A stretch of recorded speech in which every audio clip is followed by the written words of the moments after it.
வேதாகமம் புதிய ஏற்பாடு 1 யோவான் 5ஆம் அதிகாரம் 13ஆம் வசனத்தில் இருந்து முடிவுரை.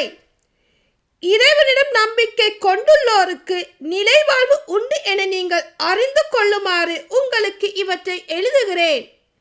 நாம் கேட்பது கடவுளின் திருவுளத்துக்கு ஏற்ப அமைந்திருப்பின் அவர் நமக்கு செவிசாய்க்கிறார். இதுவே நாம் அவர் மீது கொண்டுள்ள உறுதியான நம்பிக்கை. நாம் எதை கேட்டாலும் அவர் நமக்கு செவிசாய்க்கிறார் என்று நமக்கு தெரியும். எனவே நாம் அவரிடம் கேட்டவற்றை பெறுவோம் என்னும் உறுதி நமக்கு உண்டு. பாவம் செய்வோர் சாவுக்குரிய பாவம் செய்யவில்லை என்று கண்டால் அவர்களுக்காக கடவுளிடம் வேண்டுதல் செய்ய வேண்டும். கடவுளும் அவர்களுக்கு வாழ்வு அருள்வார். சாவுக்குரிய பாவமும் உண்டு. அப்பாவத்தை செய்வோருக்காக வேண்டுதல் செய்ய வேண்டும் என்று நான் சொல்லவில்லை. தீச்செயல் அனைத்துமே பாவம்.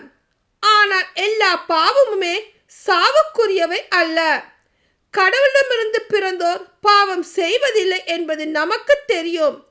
ஏனெனில் கடவுளிடமிருந்து பிறந்தவர்களை அவர் பாதுகாக்கிறார். தீயோர் அவர்களை தீண்டுவதில்லை. நாம் கடவுளை சார்ந்தவர்கள். ஆனால் உலகனைத்தும் தீயோனின் பிடியில் இருக்கிறது. இது நமக்கு தெரியும். இறைமகன் வந்து உண்மையான இறைவனை அறிந்து கொள்ளும் ஆற்றலை நமக்கு தந்துள்ளார். இது நமக்கு தெரியும். நாம் உண்மையான இறைவனோடும் அவர் மகன் இயேசு கிறிஸ்துவோடும் இணைந்து வாழ்கிறோம். இவரே உண்மை கடவுள். இவரே நிலை வாழ்வு.